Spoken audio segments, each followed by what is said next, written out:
Уугуул нутагтаа угалц ноён гэж алдаршсан нэг төшмөл говь талаар нутгалдаг байжээ. Өвгөн төшмөл мал хөрөнгө ихтэйч өв залгамжлах үр садгүй. Албас зарц олонтой болохоор ажил хөдөлмөрийн амт шинтэйгч мэддэггүй. Айл хисэж, арх дар сууж, авгай хөөхөн эргүүлсэн айш ариншин тогтүүргээ нэгэн байжээ.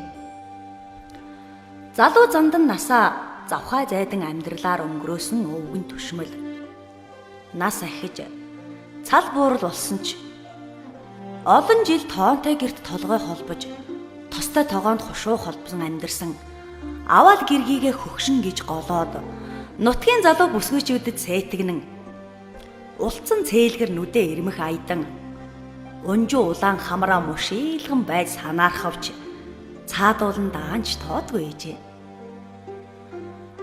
Гэтэл алс баруун зүгийн алтай нутагт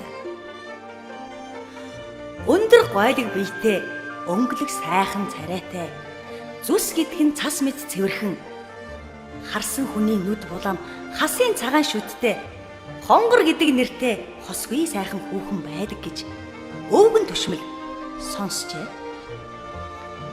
Нутгийн залуу бүсгүйчүүдэд гологдсондоо шарлахсан өвгөн төшмөл холоос нэр цууд гарсан хонгор хүүхнийг авчираад айл хөрш аймаг хушуунда гайхуулах юмсаа гэж өдрийн бодол шөнийн зүүд болж гинэ. Тэгэд нутгийнхаа хамгийн цэцэн цэлмэг гэж яригддаг нэгэн бичигтнийг авчиран уран үхтэй захиа бичүүлж тэрэндээ замбуулан хорвоод жаргах тавилантай хүүхэн минь залуу ноён надтай сууж энэ дэлхийд ховор эрднэр инхри бие чимээч гэд инээ тэрэг захиандаад утсан байжээ.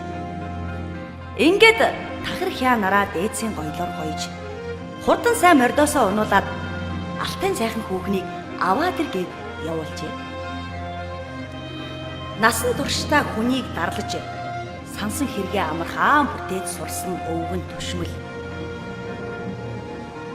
хонгор хүүхэн удахгүй ирнэ хотол олноороо том найр хийн гэж зар таран ууж идэх өмсөх бүхнийг бэлтгэж байтал явсан элч нар нь хонгор хүүхнийг хоноо дүнжүүт гуйгаад олигтой хариу авалгүй эргээд ирж гинэ. Угалц ноён учиргүй уурлаж улцсан нүдэ улалцуулан загнаж урагш хүм уу сайн мануу хайнууд уран аргаар авчирсангүй одоо буцаад явцгаа. Хүүхнийг авчирч чадахгүй юм бол хөзөө толгой хоёр чинь үүр дуулцахгүй болно шүү гэж сүрдүүлж. Айж балмагцсан хянар нь алтай хонгорын дахин очиж арга учраа тоочин ятгахсаар арай хийн ам алдуулж аваад нутгийн зүг эргэжээ. Хонгор хүүхэн адуун сүргийнхээс хорн болсон шанхлаж дэлсэн хоёр сайхан хар морой хослуулан гэж холын замыг хонон унжин явсаар угалц баянид дөхөн очоод хурдан морныхоо амьсгааг дарж хувцас гоёлоо засмаар санагдаад нэг гүвэн дээр гараад очтол учран золгох өрөөлтөй угалц баяных уртхаан талд нь харагдаж байдаг шүү.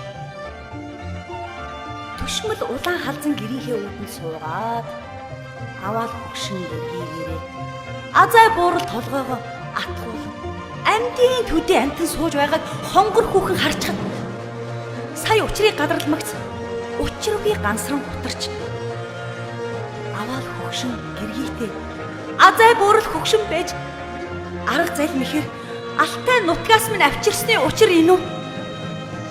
Эргээд харийг ихэд очих нүүр надад алга. Энэ мүү зүнхтэй ямар ч байсан нөхцөхгүй.